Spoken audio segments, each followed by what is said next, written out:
is that we weren't on the first list that was sent out. And as such, I and the other members of staff, we weren't aware of the reopening of our school until pretty late. So I would have gotten information out of the ministry last week, Wednesday. However, I received a call from ministry officials stating that I should not contact my stakeholders until I have gotten the information in writing. That meant that I could not communicate same with the parents at that time, because we would have wanted to give you as much time for you to prepare your children to come out. However, I did not get anything in writing. Therefore, I could not communicate with you at that time to tell you that we will be reopening. So that I know is a challenge where some persons, the children are not ready in terms of uniforms and so on. Now, we are not inflexible as an administration, and we have thought that if your child doesn't have the necessary uniform come next week, remember it's a staggered 2-day, Group A and Group B, and by now you should have received those names or your child's name from your teacher, and it would indicate which day the child should come out. Now, if you don't have the uniforms ready, then the child can wear the PE gear to school for those 2 days. Okay. If you have other concerns regarding uniform, you can always contact us. You can send an email. If it's 12 o'clock, I normally get up and I respond to my email. So we will type the school email in the chat, and you can send some of your questions and concerns, and I and the other members of administration will seek as best to respond to some of your questions. I'm not saying that we are going to be able to get to all of them if it's a lot. So as I said earlier, yes, we knew pretty late that we were going to reopen, and as such, we could not contact you, our stakeholders, before when we did, because I had to then speak to my teachers and get them in a state of readiness. So we sent out a poll to you, the parents, to find out how you felt about the reopening process.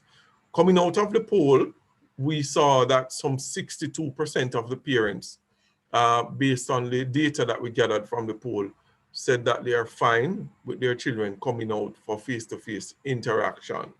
So we would have looked at the data also that we would have gotten back, the feedback from you, the parents, in making the final determination as to whether or not we would reopen. So that would have also been very important. Another very important factor that we looked at is the data that we got coming out of the diagnostic test that was sent to us by the Ministry of Education. Now, I'm not making reference to the test that the children would have gotten in December. Those are the tests that came on the reports. The diagnostic test came earlier on in the term. Ms. McNeil, you can correct me, but it would be about November that the children would have gotten those tests. You're Now, correct, sir. yes. Now, the data that we got out of that showed that the children were failing miserably. Okay? The data was horrible in terms of the performance of the children. So as any administrator who is concerned about the children, because we're in the business of education, if you're finding that the means by which you're communicating with your stakeholders, which the children are, we are trying to reach them, and they are failing based on the ministry's diagnostic test, then we had to now step up our game to put further plans in place to now have them come back in. Now, I know some parents are somewhat concerned in terms of the children coming out for 2 days and then having one set at home for another 2 days, and then you back online on a Friday. Now, earlier in the video, you saw where we mentioned the whole hybrid method, wherein if the children are home, they would be able to watch the lessons live, the lessons being streamed live. And that's the plan that we had initially. But parents, we had a huge challenge. And the challenge that we had was that most of you, the parents, did not make your contributions. And as such, we were not able to put in the necessary infrastructure in terms of the internet throughout the school. And I can tell you this much, the Ministry of Education does not give, they choose 100 schools in which they would retrofit with internet. Mona Heights Primary School, we weren't so lucky. We did not make that list. And as such, we had to now see how best we could put our internet in place. Now, I can tell you that for the entire outlay of the school to put the internet in all the classes and so on, one quote that we got was for over $400,000. Okay? And that doesn't include the bill and so on. That doesn't include the modems and so on. I'm just talking about to put it in all the classes. Okay, for the wires to be run, to put everything in place. Now, if we did not have majority of our parents paying the contributions, it means that we don't have money to do those kind of stuff. So as such, we had to adjust things, and we said, okay, the children will now work asynchronously. And what I mean by that is when you come into school on a Monday and a Wednesday, if you're in group A, when you go home, okay, on Tuesday and Thursday, the work will be uploaded to the Google Classroom and the child can get to do the work. And then on the Friday, the teacher can get to interface with them again and try to see how best they can, reach the children. Now, as I said before, we can solve this problem. It's very easy. If you, the parents, come on board, make your contribution, we can simply put this internet in all the classes that the teachers can stay there, teach while they're teaching the classes. The children who are at home can actually be there and they're doing the work from their comfort of their homes. We don't have the money right now, so it's up to you. Now, I can also just say quickly that a parent from grade 6 has taken the lead, positive lead. I don't know if she wants me to mention her name, so I won't do so at this time, but she's from Miss Williams' class, and she has promised to donate 2 routers to the grade 6, grade 6 teachers. Now, these routers will help us to have the internet beamed for those children. Now, I had spoken to the grade 3 coordinator, and a parent also had indicated that she will donate 1 to the grade 3 department. Now, I can tell you this much. For it to work, I would say, relatively well, you would need at least 4 for each of the grades that I'm making reference to. So you see, it's just a tip in the bucket right now. We need to get the routers in so that all the classrooms can have the routers, the teachers can plug in and they can stream their lessons live, and everybody, whether you're at home or at school, you will be getting your classes and the children will be doing the necessary work. Now, I know that you parents, you must be concerned. I have 2 children doing PEP, and the first ability exam is going to be in February, the 23rd of February. Now, if the children are only being engaged online, it means that a lot of the work and the explanations that the teachers could go on a whiteboard and do, you cannot do it over the internet. It is almost impossible. So we needed this face-to-face interaction. I know you want the best for your children. I know that you want for them to excel. Now, we don't want for us to look at just education and then not think about the children's well-being in terms of how we are going to take care of them at school. So Mrs. Christian, she will come and she's going to discuss with you some of the protocols that we are putting in place in order to prevent the children from getting ill. I will then come back and speak on that issue and some other issues. Go ahead, Mrs. Christian. Thank you. Thank you very much, Mr. Hepburn. Good evening again, parents. So COVID has been with Jamaica. March 10 will mark 1 year since the first case was identified. So we are fully abreast. Everyone in this meeting knows the protocols that we have that have become a part of our lives now. The wearing of masks. All students will be required to wear masks at school. So we know that masks can be somewhat uncomfortable. So what we have organized is that at different times throughout the day, we will be having what is known as mask breaks. That's when the students will be given the opportunity to go outside of the classroom with their teachers, social distance from their classmates, and remove the mask so that they can inhale some fresh air. In addition to wearing their masks, we're asking all parents to have a COVID kit prepared for your child. In that kit, a simple little bag, it can be a Ziploc bag, you will have an extra mask.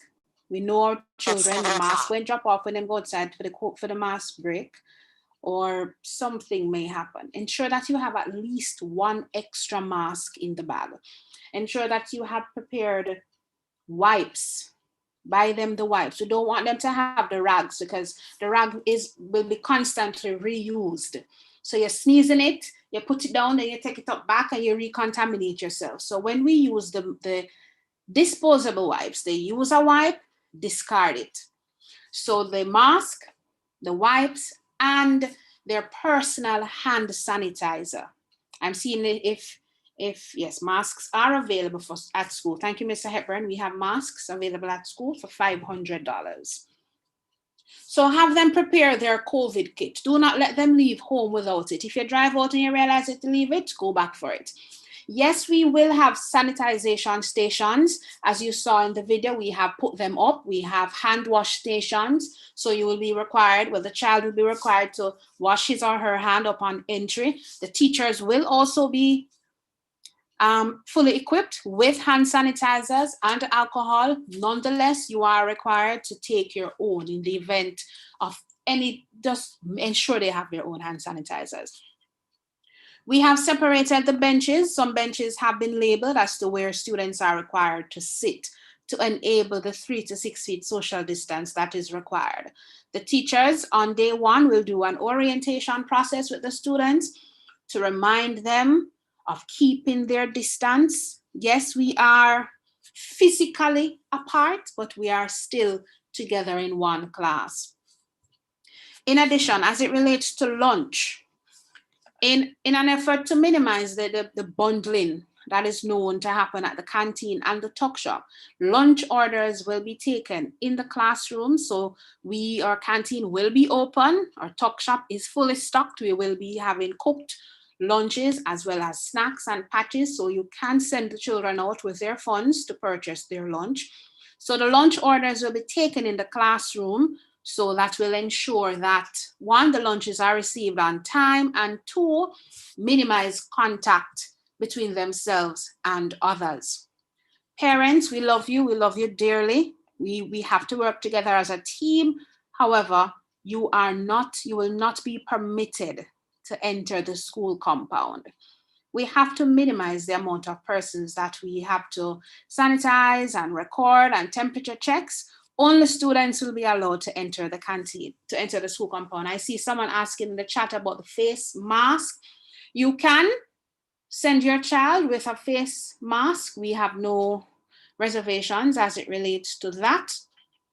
However, it can somewhat be uncomfortable for most students. So if it is that they cannot tolerate it, we can just go with the mask covering the nose and the mouth and ensure that we are physically apart to minimize the spread of COVID-19.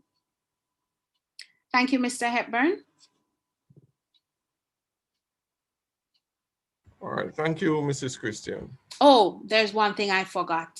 We will be having scheduled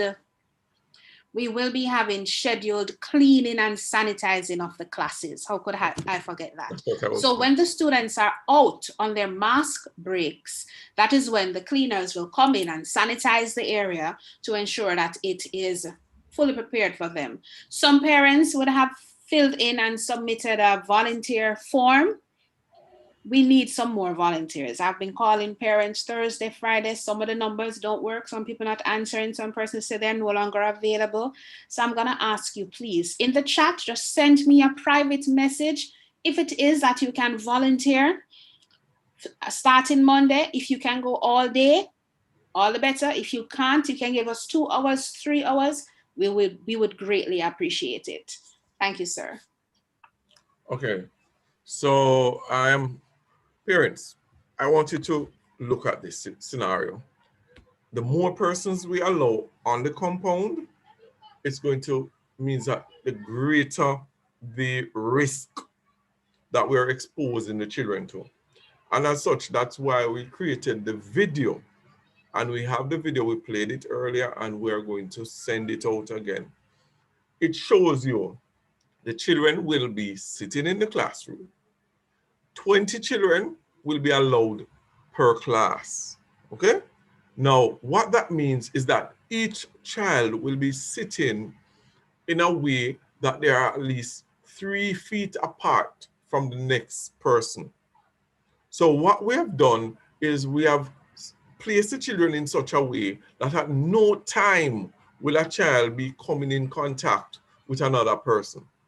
I must also hasten to say that the children, once seated, the movements will be minimal. So in terms of going to the desk to mark, book, and so on, that will not take place. What will happen? Once the teacher goes through an activity and the books are going to be marked, the teacher will give the instruction, tell the child what to mark, okay? And the book will be marked by the child. Now, I do know that some persons, you might not be comfortable with that. But right now, we have to look at the bigger picture. And this is, we don't know how COVID can affect different persons. So it might be fine for you, but somebody else might contract it and they might die. We have to protect the teachers. We have to protect the children.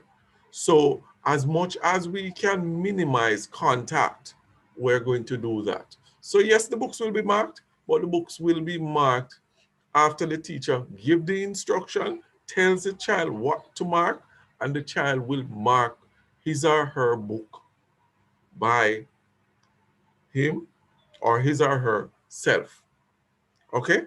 So that is what is going to take place. In terms of the movement on the compound, the children will move in such a way. We have placed our arrows on specific areas in the school. So you enter via one area, you exit by another. Therefore, there will not be any person coming and another person going. At all times, you move in one direction. So if you're going to grade 6, you will access grade 6 classrooms where the bathrooms are at that staircase, and you go up. If you're exiting, you exit at the other staircase. So what that will do is cut down the interaction, and we will have persons that will be in basically a strategic areas where they will ensure that children are not really congregating and they are not coming into any kind of physical contact. Because if you like it or not, if something happens to your child, you, the parents, you're going to say, boy, the school never did enough. So we have to take every possible step to mitigate and to prevent anything happening to a child at Mona Heights Primary School. And that's why we have worked out a plan. Now, we are also going to be asking the parents to sign a document, a disclaimer, all right? Because we are saying if something happens to your child, we don't want to be sued.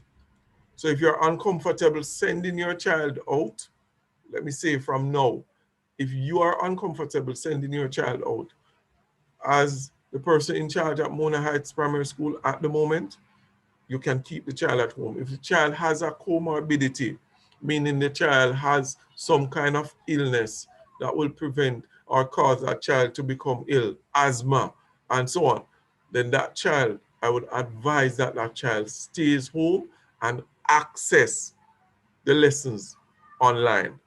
Okay, remember, I said already we're working on the routers. I see a lot of parents commenting in the group and saying that they're going to be assisting with the routers. So it's $8,600 for one of the router, a box of the wire. Anyone who knows anything about this, it's $16,000 for a box of the wire. We need at least 4 boxes of wire. And as I said to you earlier, we need 4 routers for grade 4. We need 4 routers for grade 6. We will take care of everything else. So in terms of installation, in terms of bandwidth, everything else we'll take care of. But the challenge we're having right now, as I said to you, is we are strapped for cash. We don't have the money. You know that majority of the parents, they have not paid any school fee. Well, we don't collect school fees. You have not paid any contribution, even though we reduced it by 50%. So, you know, basically, I see somebody doing the math, $86,000. So basically, it's something that once you come together with us, it can be done easily. So what we're looking at for this first week, more than likely, those children coming in for face-to-face and those who will be home, the work will be uploaded asynchronously. By the following week, based on the feedback that I'm getting from you now on the group, I see where we'll have the routers in place. We have already sourced internet. I have gotten internet connection from Flow and Digicel at school. So I have already put that in place. All we need is just the routers and the wires, and we'll get it done. So I see where the parents are cooperating, and thank you very much for that. Okay.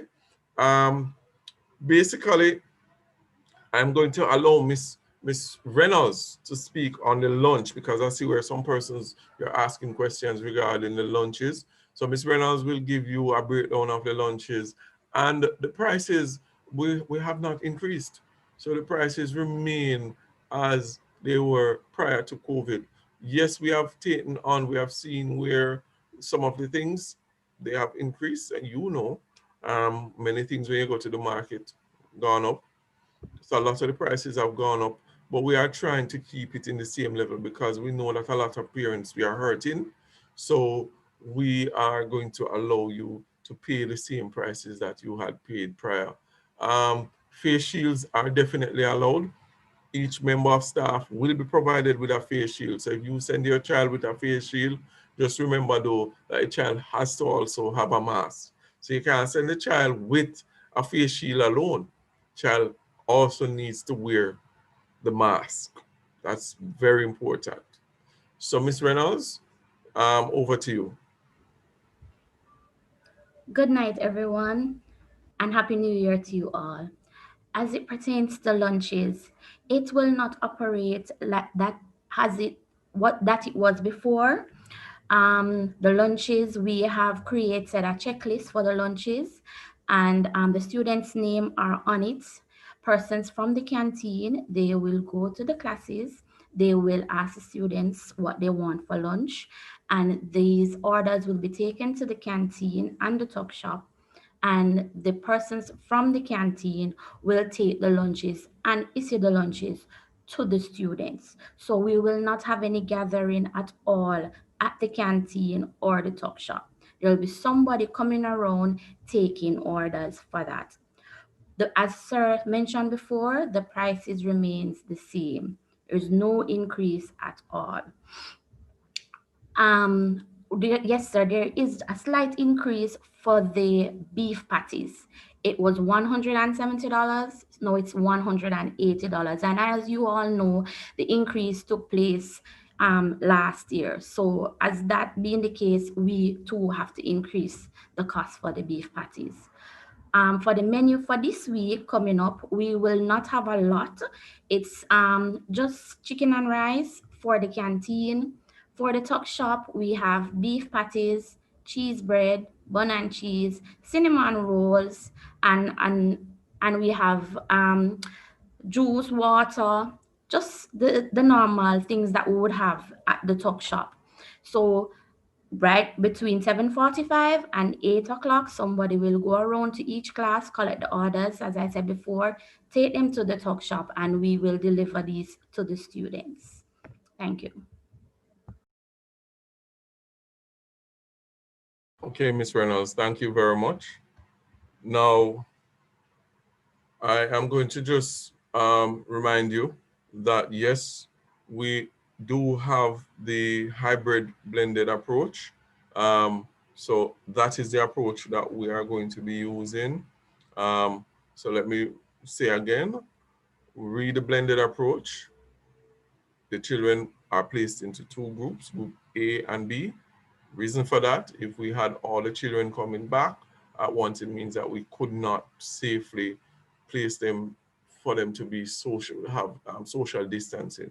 So we had to split each class because all the classes had over 40 children in them. So the children will then come to school based on the group that they are placed in. So you have to pay attention, parents. If you send your child to school and the child is in group A, okay, we expect that the child is going to come on the days that group A children should be coming in, and that's on a Monday and a Wednesday. Child is in group B, that child will come to school on a Tuesday and a Thursday. And all the children will go back online virtually on the Friday. Come the following week, based on the feedback that I'm getting here, when the children are at home, based on the groups that they're in, then the lessons will be streamed live. So no work will be uploaded and they just sit there and do it at that time. The lessons will be live at that time. However, the teachers will have to maybe disengage the chat for the children to focus, because at that time now the teacher will be teaching a live class, plus the lesson is also will be streamed live at that time. So the children will have to pay attention as much as possible when we get to the initial phasing in of the hybrid section of it, which I said to you will start on the 25th. So for the 18th, we're looking at the asynchronous aspect, work uploaded once they're not online or once they're not at school, okay? And then we move from that. Now, I do suspect that our teachers might have some things to add. So I'm going to allow the grade 6 coordinator to just speak to you, the parents, just bring a few words.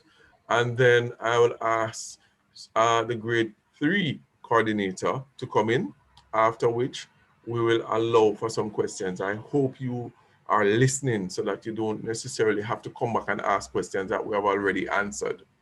Over to you, Ms. McNeil. Thank you very much, Mr. Hepburn. Good afternoon again, parents. I will not go through any form of protocols because that was addressed adequately, I believed. But I want to assure you, I know some of you, you are anxious, you're wondering what is going to take place, some of you are uncomfortable, but I want to assure you that we, grade 6 teachers, we have put plans in place for the children.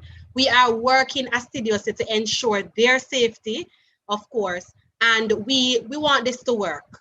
And so we're asking you that once the children are able to come out, that you allow them to come out on the specific dates are assigned. You will notice that in the respective WhatsApp group, the teachers would have shared with you the groupings. If you have not received it as yet, just contact the teacher and he or she will be able to share that listing with you. So if you're unsure, contact the class teacher. In addition to that, we want to also let you know that a timetable, you would imagine that we had to restructure the timetable from what it was virtually, and so that was sent as well. So if you have not received that, please contact the class teacher again and you will receive the timetable. All right, so I'll be here to sit around if you have any more questions that I will be able to facilitate. I am here for the remainder of the meeting. But just to reassure you again that we have your children's best interest at heart and we'll do everything to ensure that the business of education continues in a safe and secure manner. Good evening again. Thank you very much, Ms. McNeil. Let me hasten to say that parents, please be reminded that if your child is on the program, we will not be able to provide lunches for those children, as the ministry has not sent any grant to us for PATH, because they had indicated that the money will be sent directly to the parents. So we have not received any funds. We haven't been receiving any at all from them since the pandemic. So I suspect that you would have been receiving those funds. So you will have to provide lunches for your children, for those who are on the PAR program. So I just want to remind you of that. I gather that the grade 3 coordinator, she's having some problems logging on. And as such, she's not on the meeting at the moment. But let me just say quickly that our aim, is to get back to normalcy. Now, if things are not, say we're not able to protect our children, we're not able to protect our teachers, and the situation, what we're doing now is we're just phasing in 2 grades. Now we are going to reassess, or we're going to assess what happens after a month or so. We'll look at it and see if it makes sense. If it doesn't make much sense, and we are seeing where the children are not being engaged and it's not working out, then we will revert to virtual learning. However, if it is that the children are doing well and we're not in any problem, and the COVID numbers start going down and we can start to carry in more children, and then we will not necessarily go back to a virtual situation. And let me remind you, parents, please don't be fooled by some things that you see. Remember, the learning loss that has happened over these last 10 months is quite significant, quite significant. And your children need as much interaction with the teachers, okay? So we are going to take the necessary precautions. We're going to protect them, and we're going to protect ourselves as much as possible. We are just asking that you come on board and you work with us. We have no problem with you coming with your suggestions, and then once they're feasible and practical, we'll implement them. But it must be done in such a manner that we can do it in a respectful way. Somebody wrote me a letter the other day, and the way the person wrote the letter, it was as if she was arguing with me. And I found it quite distasteful, So let us have a tone that is somewhat respectful, and we can put across our points forcefully, but we don't want to be disrespectful to anyone. So I am going to allow Ms. Schroeter, since she had her hand up, and then Mr. Dwyer to speak. So over to you, Ms. Schroeter.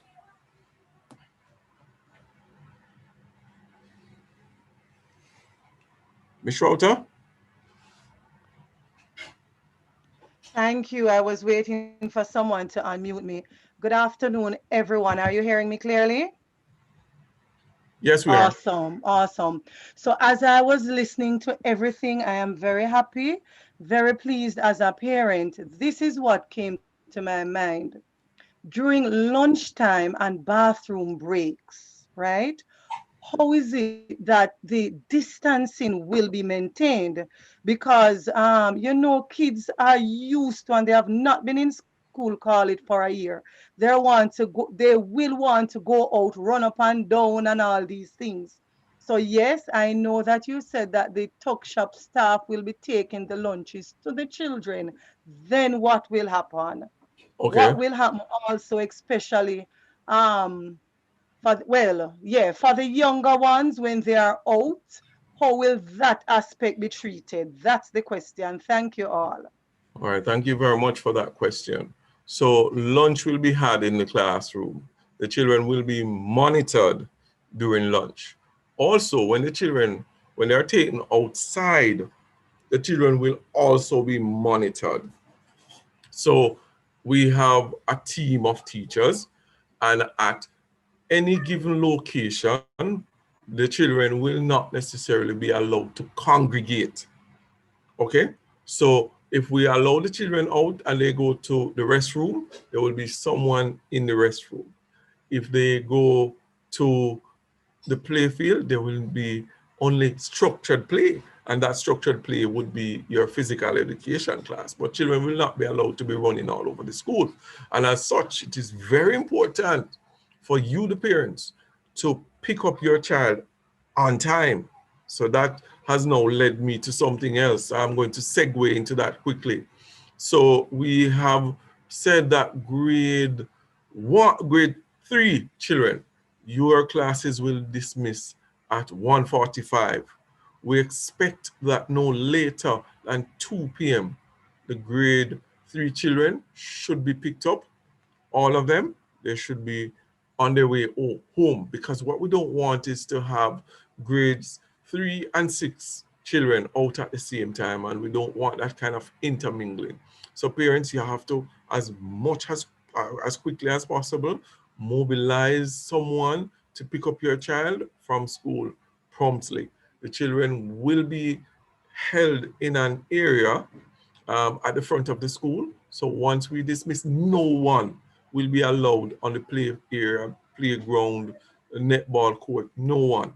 So the children will be allowed in designated seating areas, okay, where they are observed, and we are asking that parents pick up as quickly and they leave the school. So we don't want to have them loitering or sitting down and waiting, because that's going to now pose a problem. So Mrs. Schroeter, I don't know if based on what I said to you in terms of the structure and the children sitting and having lunch and not being allowed to go out and play and so on, I don't know if that, is feasible, or you think, what are you thinking? So you can always type your response. And remember, we said the children will have their physical education just the same way and so on, but there will be the physical education teacher. They have their strategy as to how to carry out that aspect of things. Beyonce Brown, after Mr. Dwyer, you can go. All right, good evening, everyone. Thank you. I have an observation and a question. You said for those students who have pre-existing health condition, right? The suggestion is that they should all stay home, right? With the concept of no student being left behind, I do not then understand why you would begin face-to-face with those students remaining at a disadvantage, because you're basically saying to those students that they would have to resort to the online learning only, at least for a week, at least, because there's no guarantee that the routers and stuff will be in for the 25th. So you're saying to these students that you're sick, and at the same time, they're at a disadvantage because they're forced to just do basically, what you call it? I don't remember the word that you use. Asynchronous? The asynchronous, right. But they would not be getting any live session at all for at least a week, until maybe the Friday, right? So I'm saying, in my opinion, it would have been more prudent to wait until you have this structure in place, have this meeting, put the structure in place, and then you start, whereby the students who are going to school will not be at an advantage of the ones who are forced to stay home, not even the ones who choose to, the ones who are forced to stay home because of their health conditions. That's the observation that I have. Okay, so I do understand your point, and it's rather relevant and somewhat rational. Now, let us look at the percentage of children that we have who are displaying these symptoms and who would maybe have these illnesses. Based on my, based on the data that we have garnered from the parents, so far, only 3%, and it might be less, of the cohort, and when I say cohort, I mean the entire school. Okay, so if you can work it out, it's quite simple. 1,174 children. Okay, and we're looking at now 2 grades. All right, grade 6 and grade 3. So I can now say that I have less than, say, 20 children, okay, who I have to now weigh the pros and the cons. So I have 20 children who, yes, they will be affected. You don't know to what extent, because the asynchronous aspect, they're still getting the work, and we will still try to upload the lessons as best as possible on the Google Classroom, so that child can still sit down, watch the lesson, and see what has taken place in class. So I then don't understand and see how I could now rationally say, okay, I have children to sit exam the 23rd of February, and I am going to now choose to say, okay, I have this number of children who are being affected, so I am going to now disenfranchise everybody else. It's a very difficult ask you're asking me to do, sir. So everything is a time-sensitive matter, and based on what we are faced with and the time that we have to prepare these children. Because if you look at it, you know, last year, it was the ability exam that I used to place the children in the high schools.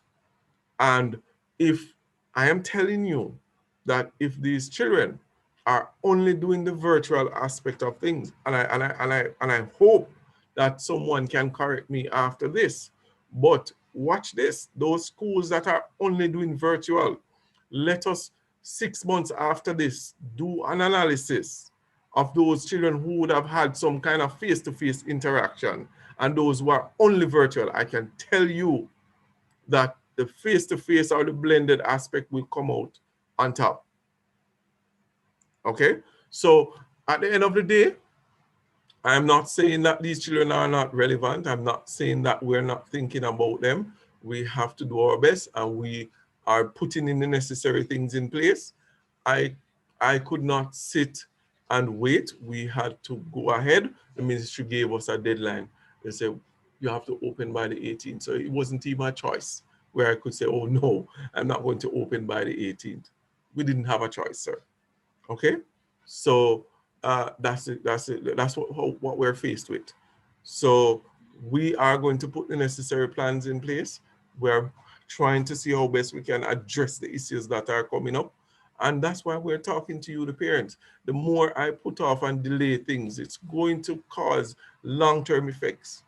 Okay, so I want for us to understand that these are difficult times. We have a lot of challenges, and there's no quick fix to this whole situation. Ms. Brown.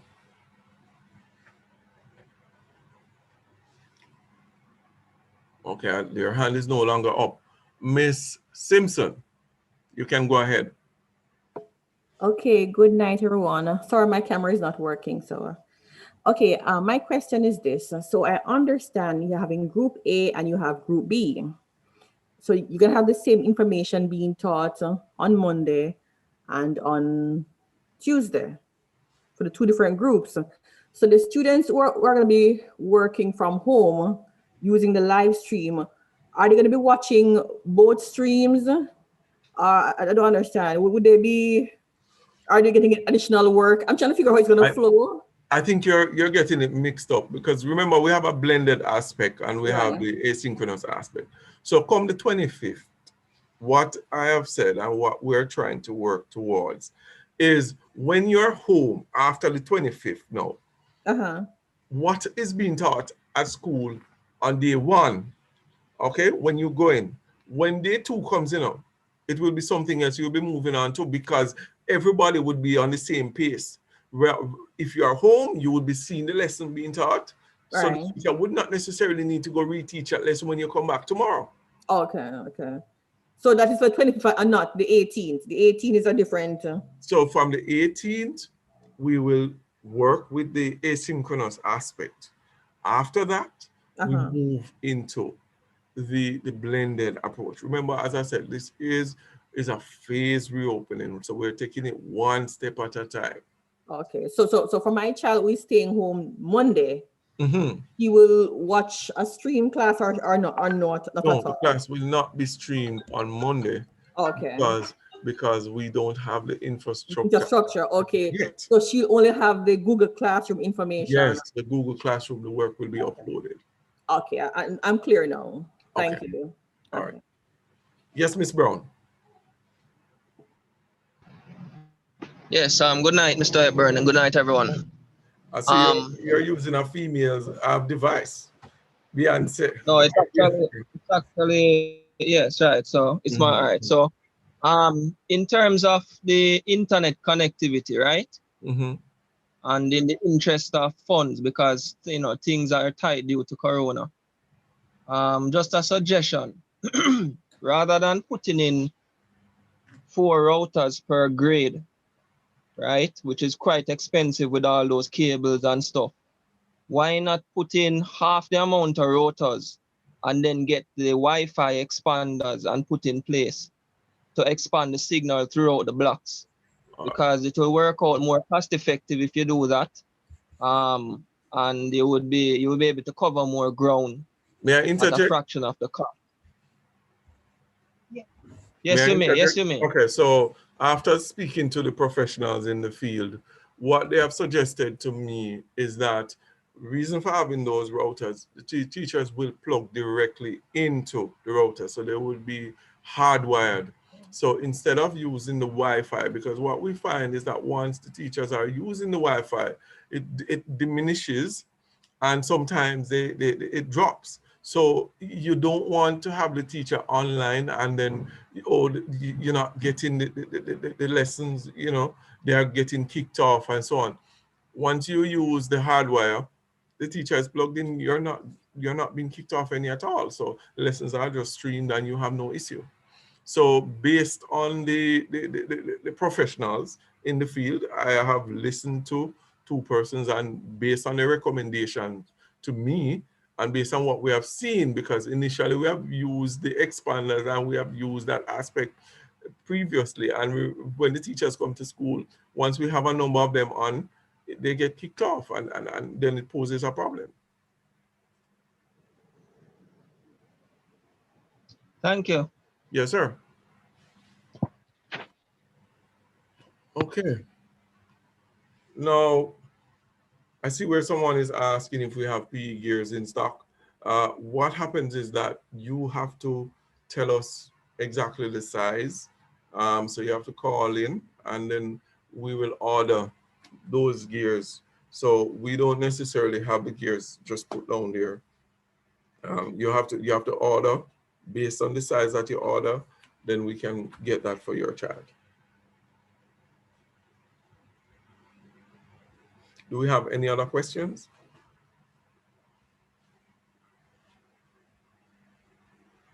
Okay.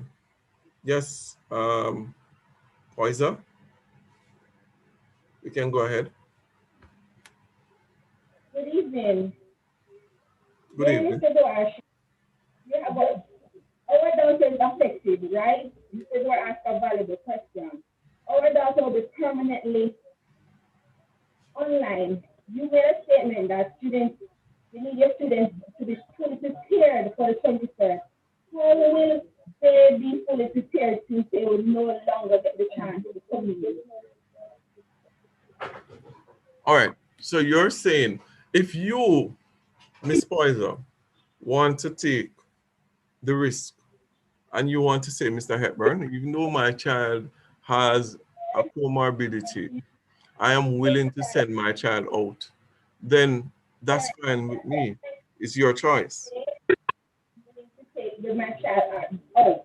I'm simply saying, as the acting principal, what method or strategy did you take into consideration for those children who have illnesses, who will not have the chance to ever to come into to what will they be on the same level? Will they be able to have the same set of teaching? Will they be taught at any form of practice? That's what I want to know. Will All they right, Ms. be on Poison. Let me ask you a question. I hope you had joined the meeting when we started. And if you have been listening, I want for you to think critically now. One, we're facing this novel situation. Two, we have said that we're doing the blended approach, wherein those children who are at home will still, the lessons will be streamed live, okay? Wherein these children can see the lesson being taught. Are you then saying that we would not have been taking any actions in doing that? I'm trying to understand what you're saying.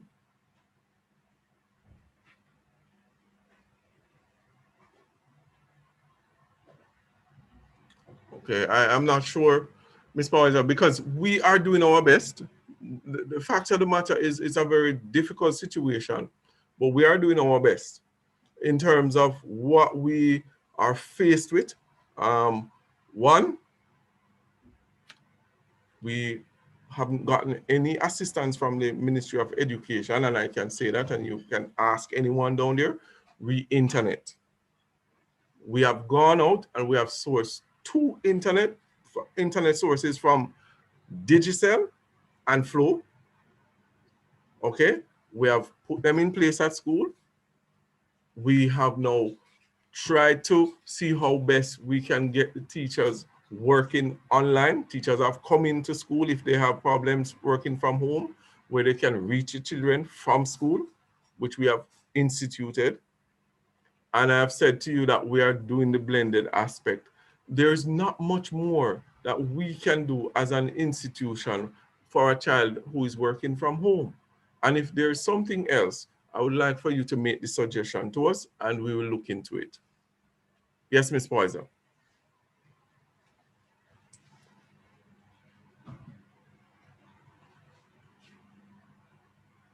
All right, so I'm not getting a response there. So if you have a response, Ms. Poison, and you want to tell us how we could do any better, please put it in the chat and we'll respond to you. Thank you. Mark Winter. Hi, good night, everyone. Just a question, Mr. Hepburn. Yeah.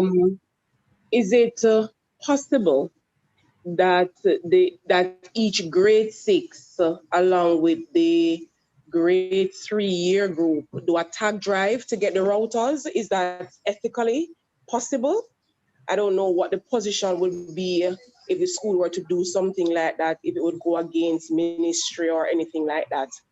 Because I'm thinking that Betting Gaming and Lotteries Commission, Betting and Lotteries Commission, they're coming down hard on those kind of things, but you can liaison with the PTA executive and see how best you could institute something like that. So Ms. Schroeter is here, I know Ms. Reed is here, a number of persons from the PTA executive, they're actually on right now. You can liaison with them and you can liaison with us.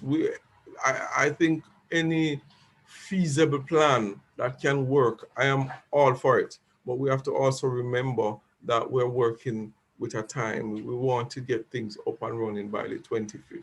Agreed. But what I was thinking, based on what you said earlier about the contributions not being paid, I'm thinking that it might be easier for somebody to contribute to a tag if it is that they can't readily pay the school's contribution, and so maybe that could hasten our plan, or the school's plan rather, to get the routers in place for the teachers and for the students. Yes, and I do agree with that. And as I said to you, I'm in agreement with you. But I'm also kind of, I'm wondering, in terms of we have cut the contribution by 50% and asked that parents, only contribute that amount. And we have still not gotten much take up. I'm sure if the parents come to school and the schoolyard is overrun and the whole place is looking horrible, persons would say, boy, the school is gone. What is happening here?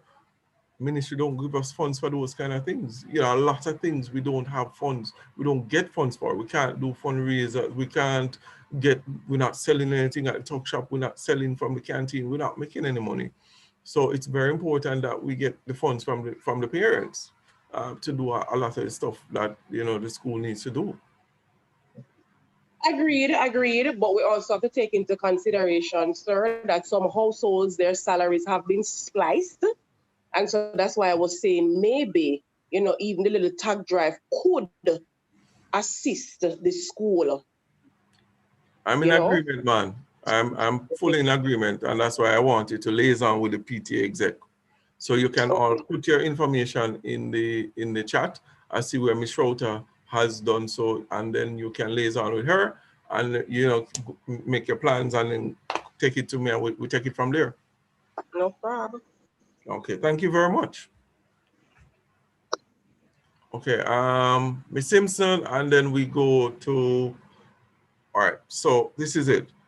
We're taking another 6 questions.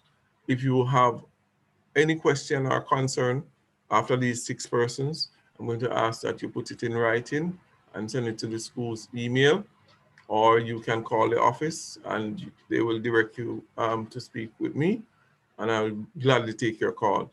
You can also speak with any of the vice principals, and I know that they will, you know, give you the necessary response. So I'm going to go to Ms. Simpson in this order. Then we go to Shawnette, Dwight, Jessica, Dale, and one other person if anyone comes up.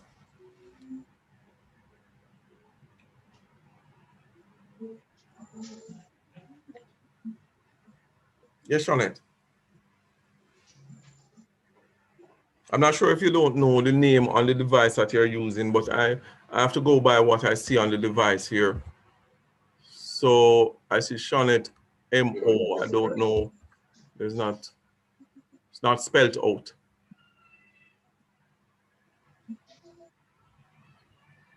Jessica, your mic has been opened. Yes, thank you. This is Camille Abdul Karim. Good evening, everyone. I must commend the school and Mr. Hepburn and everybody for your initiative and trying to get things back on track. And we know it's a lot of work and we do appreciate it.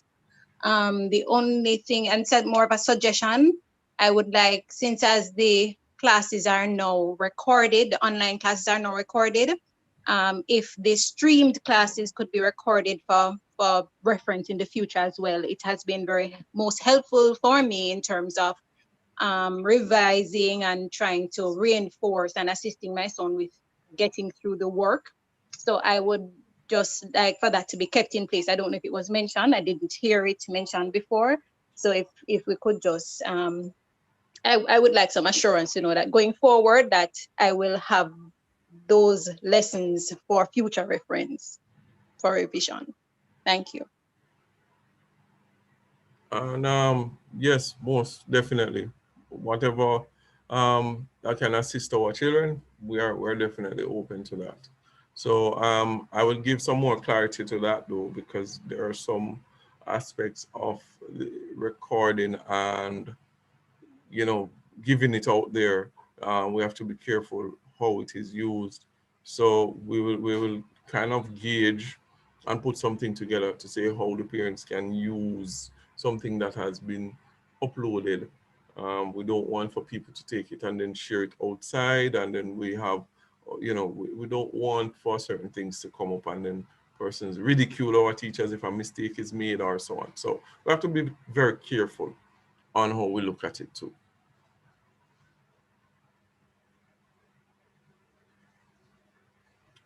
But as I say, Camille, yes. Shawnette? I see your camera is open. I don't know. Can you unmute? No. Hi, good evening. Yes, good evening. I just was able to unmute. Sir, I heard you responding to a parent and you said as it relates to the underlying conditions. Now, you started out by saying that if the parent is willing to take the risk, then you don't have a problem. So I was hoping the conversation would go on to say that, okay, if you're willing to take the risk and you have your child out. In my case, my child has an underlying condition and I want to send her out. But since you're now telling us that the internet should be able to handle the live streaming in about a week or so, what if a parent or a child with an underlying condition wants to send a child out next week or to however long till you get the system up? And then once the live sessions are enabled, then they have the child go on virtual. Is that an option? Yes, that's definitely an option, but there is a document that you will have to sign. Well, yes, I have no problem signing the document because considering the situation, my child would be at a disadvantage, but I have no problem with that. But as I said, just in case there are other parents considering options, possibly they can think of this. Definitely. Okay, thank you very much. Dwight?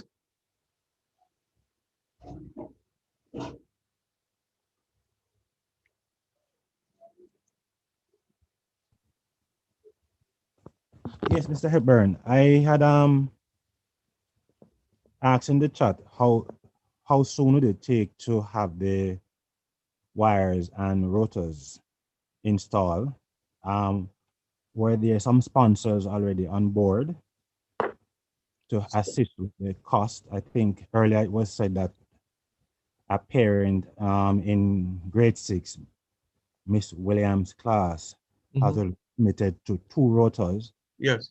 And I think I had asked a third question. Let me just check it back in the chat quickly. I had asked, yes, the cost, if it is $131,200 for the wires and the rotors. Yeah. And there was no mention of labor, so I'm assuming, well, no, I had said that the school will cover that aspect. Oh, okay, great. All right.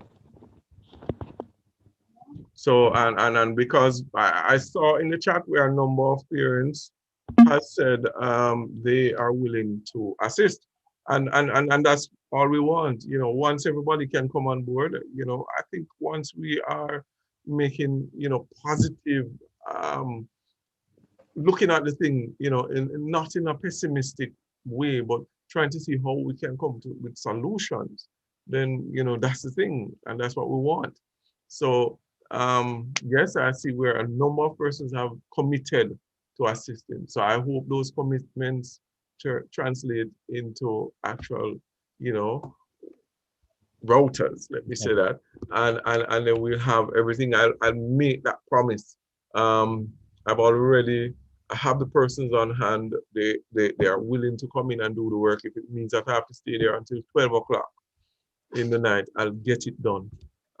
So that's, you know, I just want the material to get the work done. And so finally from me, Mr. Hepburn, so should the funds be made available next week, would it be safe to assume that they could be installed by next week? I am saying that. I'm saying to you, if I get it by Friday, if I need to stay there for the entire Saturday and Sunday, I'll get it done. I'll stay there and get the work done. All right, thanks, Mr. Hepburn. Yes, sir.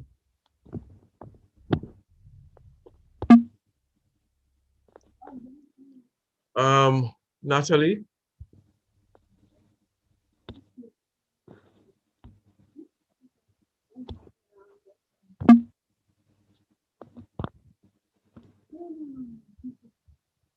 Yes, Miss Reed. Natalie Reed. Okay, it was saying that the host wasn't able to unmute me. I was actually typing it in the group, but you called on me before I finished. So I just want to go back to what the parent had asked about. If the child has an underlying condition and they're willing to take the risk to come out, and you mentioned a document, I just wanted to give a little bit of clarity to the kind of document that would be signed. Um, and I will disclose to everyone that I'm an attorney at law. And so that document would necessarily be an indemnity where you would be saying that you are assuming the legal risk to send your child out. And if it is that the child contracts the coronavirus and it can be proven that the school was not negligent in, taking all due care with the child, you cannot bring a claim for damages against the school. And so I just want to make it clear to the parent who, or parents who are maybe considering sending out their children who have underlying conditions. So if the child contracts the COVID-19 virus, you wouldn't be able to sue the school. Basically, in a nutshell, that's what it means. May I also suggest, and I did this in the group as well, that for all the persons logged on now, we have an audience. Maybe we should commit, all of us, to donating, if it's even just $1,000 to the school. So there are 87 persons logged on. I'm going to minus 7 as teachers, just off the top of my head. That's $80,000 already. And so this is a time when one hand washing the other, because we really have to help out. And so everybody just needs to play their part. All right, that's my 2 cents. Thank you very much, Ms. Reed. So well said. I think everyone should understand the document that you're asked to sign. We're not going to give you something that you're not aware of what we're asking for. So if you are willing to send your child out, then we have no problem with that.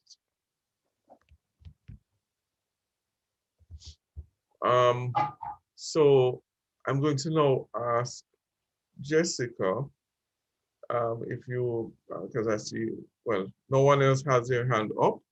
So if that's the case, I'm just responding to a few questions here. I see where Andreen has asked regarding the list. The list was already sent out by the class teacher. If you're not seeing the list, Andreen, you need to reach out to your class teacher, the teacher that the child is in, and get the class or the group that your child is in. But I am aware, and I know that all the teachers would have sent out the list from yesterday or day before yesterday. I'm 100% sure of that. So please reach out to your teacher. Galaxy A10S.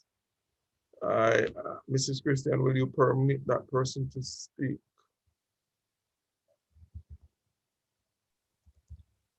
All right, good night, Mr. Hepburn, and good night to all the teachers.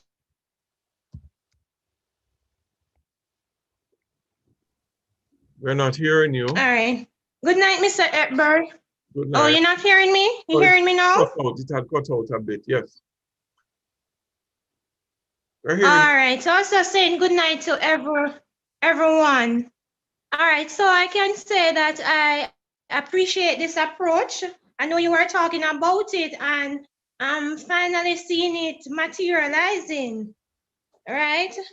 I know the risk, and as a nurse, I know the risk, but we have to look at it as, because I'm hearing you talking to the other parents, we have to want to be virtually, like they want to be straight virtually, but it's their decision. But as I look at it, being a nurse, we see the COVID cases coming in the hospital, but two, we have to look at the children and the effects that it have on them also. And then we as parents, we go out too, we are adults, so we try to be safe or protect ourselves, but the risk is still there where we are going on the road and still have to come home and interact with our children. So we just have to try our best, educate our children, and just pray that it works out, because I know it is for the best. The question that I have, though, I joined late, so I don't know if you had said it as it relates to the other children, because I also have a child in grade 5, and I want to know when the blended approach will start for for that child. Okay, so thank you very much for your comment, nurse, someone in the field. So in terms of the blended approach for the other classes, as I indicated earlier, we will have to assess what is happening now. So we'll do an assessment after a month. We'll sit down and we'll draft some parents and teachers, and we'll look at the pros and the cons. And then based on that, we'll decide how to move forward. But I can tell you from now, the next grade that we're looking at would definitely be grade 5. We have to look at the exam grades, and grade 4. We have to look at those grades because those children have exams. Then we can move to the other grades afterwards. But it will not be before a month. We're not rushing into this situation. We have to think about everything carefully and ensure that children are protected as best as possible. I don't know if I have responded to your question adequately. I see where some persons are asking the account. I'm going to ask that we channel the funds through the PTA. So I'm going to ask Ms. Schroeter, seeing that you're a grade 6 parent, and Mrs. Reed, you're on the PTA exec.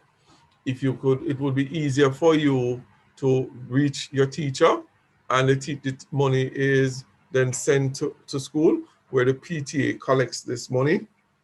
So if you want to drop it off Monday or Tuesday, whenever you want to drop it off, or you want to send it with the child, when the child is coming, the teacher will collect it. Then the money is collected by the representative from the PTA, and we can go ahead and do the purchase. So I think that can work. If somebody has a better idea, I would not want to send people to the bank now. That is not something that to go put $1,000 in an account. It takes so long to go to the bank and get it done. I think it would be easier for you to just send the funds either with the child when they're coming in for the face-to-face interaction, or you drop off that $1,000 in the office, and then we can just pass it on to the PTA.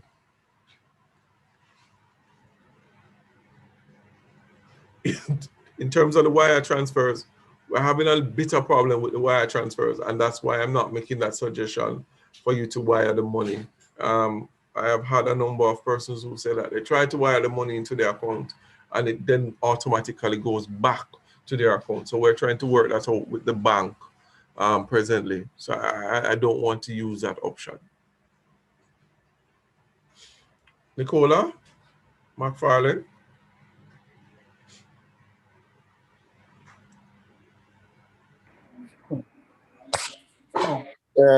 Good night, everyone. Mr. McFarlane and that is father. Okay. Are you, sir? Yes, man. I'm just going off the name that I see on the device. Yeah, man. I'm coming kind of late. I hear some of the things I want to say at the meeting still. But I actually, it's not a question me have, I just something me I said. What me I try to say is that we in a war time, and basically we are training the kids them to be soldiers. We have to adapt to the things we are going now because we can't make this stop we from do what we have to do. Because many of you are try and more you keep on try any way you can adjust and any way you can fix, you fix. But we have to fight the warrior. We can't just lie down and play dead. We have to fight.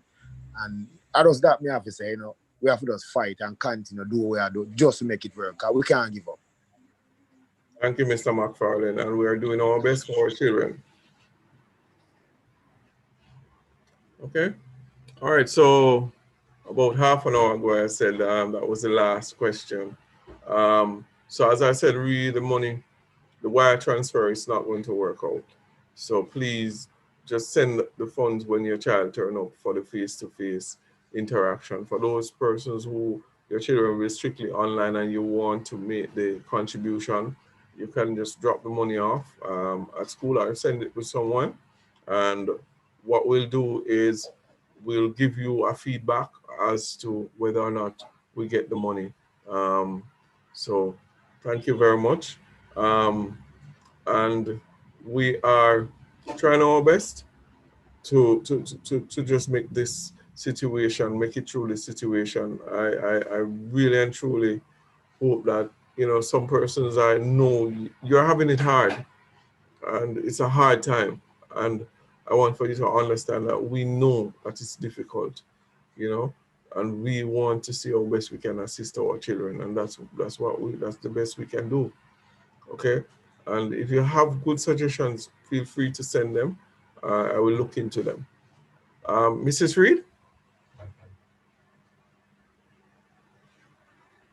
Okay, what I was suggesting, we'll work out the logistics with in terms of the PTA, but maybe we could consider setting up a little station right at the gate because parents are not allowed to come in. But we could probably work out something as well as to how we maybe collect from parents as well. We can have a representative. Right, we'll work it out because some parents may not want to send it with the child, but we'll work something out. Okay, awesome. Anake? Good night, everybody. Can you hear me? Yes, we're hearing you. I was unmuted. Okay, thank you. Thank you for acknowledging me. I just want to say, Mr. Hepburn, before you close, you know, just a big thank you and kudos to you and the entire team, especially Miss McNeil, given that I'm more in direct communication with her as she is my son's teacher. And you know, at the beginning of the school year, when we're going to do online classes and all of that, I had reservations and I was scared, you know, thinking that maybe he would be left behind and everything. And when I see the 150% that Miss McNeil's put into the class and, you know, them getting their work and everything, it moved me. I tell you, every day I boast about her at work. You know, I put her up in prayer daily because even though it's virtual, she takes the students as if it's her own, you know, and she controls the class in such a way, it moves me sometimes, you know, and even other persons at my workplace, their kids go to prep schools and they're not getting not even half of the things that we're getting, you know, at Mona Heights. So, I mean, I know persons are scared and persons have their reservations, but just trust the school guys and know that, you know, they are really putting the children first and they're putting their safety in consideration, because if they don't, them themselves too will be at risk. And you know, you can see that she does it not just because it's a job and she's getting paid. She's a teacher at heart, and I really applaud her and commend her for that. And you know what I think we should do for those persons who believe in God, you know, just put the school, the teachers, and the children up in prayer, because COVID is not going anywhere right now. And we just have to empower our kids on the right things to do, the best practices, you know, give them the sanitizers or the alcohols, whatever you have to give them, and ensure that you put it in their heads, the daily routine, you know, sanitize yourself when you can't go to the bathroom, wash your hands, everything that we do when we go out, encourage them to do the same, because this is now the new norm. We can't keep them cooped up in the house and think that, you know, they can't go out and mix with other people, because I don't know what will happen to them if that is the reality. So, you know, just trust God, continue to put the kids in prayer. We have exams coming up in February. The more persons can go into school to get the little that they can, I think it's just, you know, one of the best things, because I know a lot of persons are affected by internet connection, and sometimes they have to watch the classes delayed, and it's harder for them because if they have a question delayed, they can't ask at the same time, and they probably have to send Miss a WhatsApp message or something asking her to explain. And a lot of people still don't have that opportunity as well. So I think we should just be grateful for the little that we have, because we do have more than others. Even some high schools, we're still doing way better than them. So I think we should just, you know, appreciate what we have and be a force behind the school to push them in the right direction, and not to be so much of knocking so much of the ideas, but just to give what we can to them. And for those who can donate, even if you can't donate the full $1,000, send what you have. A little goes a long way in reaching the goal, because at the end of the day, it is going to be contributing to our children and the other children to come. That's what I have to say. I come in, Daddy. Sorry, guys. That's what I have to say. All right. Thank you very much, Anna K. And let me just say, on behalf of the administration, we want to thank you very much. It's very rare, well, not very rare, but sometimes people tend to more focus on the negative aspect of things and not look at the positive and look at what the teachers are doing and how well the teachers are doing. And I want to big up each and every teacher at Mona Heights Primary School. I can safely say that we are one of the best performing schools right now on the online platform. I have had a number of parents saying that, asking how they can get their child into Mona Heights Primary School, because when they're at work, the volume of work that they're seeing, as Anna K said, everything that we're doing, it's at another step up. So, you know, we are trying our best, and we just want for you to understand that your children, that's our major concern. So whatever strategies and plans that we put in place, it's just to make the children better. So as I said earlier, let us work in a constructive way. Let us try to strengthen each other. Let us try to be positive and work together, and not to break down and to, you know, have this negative mindset. Yes, I know that we have to speak sometimes of the negative things, but as I say, it's how you put it across. Things can be said, but it is how it is said. So thank you very much, teachers. Thank you, parents. This evening, this meeting was very constructive. I'm seeing where Mrs. Reed, she's also putting some resources in the chat where you can go and get information for your child. So some persons are making reference to EduFocal, persons are making reference to other sites that you can go on and get resources to help your children. So for whether or not they're home, these resources are still useful. So make use of the resources that you can get, and as much as possible, push your children to do the best they can. And may God be with us as an institution and be with you, the parents. Thank you very much for joining us. I don't know if Mrs. Christian or Miss Reynolds has any final comment. I know Miss McNeil, I see her face and I know when she wants to say something. So I'm going to give her the opportunity to say one final thing on behalf of grade 6. And I gather that Miss Wallace is here. So I'm going to allow Miss Wallace to say something on behalf of grade 3. So go ahead, Miss McNeil. Mrs. Jarrett Stewart is with She's us. on now? Yes, okay, so I'll allow Mr. Jarrett Stewart.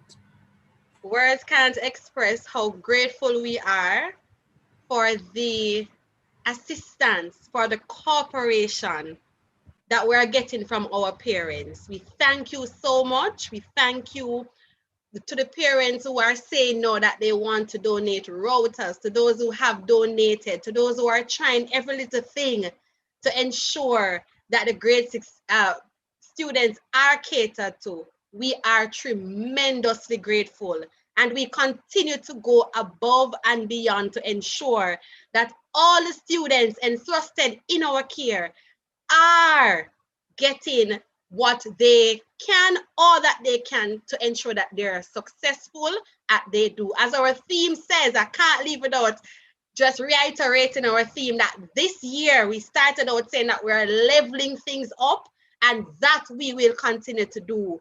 We are aware of the struggles, we are aware of the difficulties, but in spite of all of that, we are committed to leveling things up this year. And of course, we are ensuring that we put in 150% and more to ensure that our students they put their best foot forward and they work at their optimal potential. Thank you so much again to all the parents who have assisted, and to the teachers who are online right now and those who could not join us. Thank you for the work that you have put in. It's a team effort at grade 6. We operate as a family, and that we continue to do to ensure that every child in grade 6 gets the opportunity to be excellent in everything that they do. We crave your prayers in everything. We crave your prayers, especially as we are about to venture out on Monday. We pray that, God will be at the center of it all, and he will just carry us through. And we are praying for a successful term and a successful rest of the school year. Thank you so much. Thank you, Ms. McNeil. Is Ms. Jarrett Stewart ready?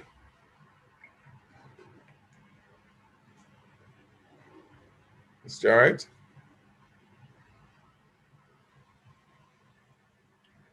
Mrs. Christian? Yes, Mr. Hepburn, her microphone is open. I'm not sure she's having some technical challenges, but her microphone is open. Okay. Is Ms. Wallace here though, just in case she's having challenges?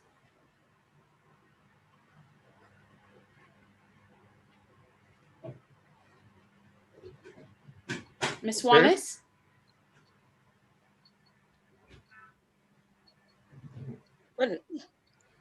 Good night, everyone. Are you hearing me? Yes, Ms. Wallace. Are you hearing me? Yes, Miss, we're hearing you clearly. All right, good night, everyone. It's good to see all of you. On behalf of the grade 3 teachers, we ensure that we'll take good care of your children. Don't be afraid to send them out because of COVID. They are in good hands. And at the end of it, we will all be successful. Thank you, sir. Thank you very much, Ms. Wallace. So at this point, I just want to say thanks for joining again. We will be back with you pretty soon to give you the feedback and to just continue to have this kind of dialogue and work together as one team. Thank you very much, parents. Have a wonderful rest of the evening. And remember, if you have questions or concerns, you can always reach out to your teachers. I know it's a bit late, so for tonight, leave them alone, but tomorrow you can send them a message. Thank you very much.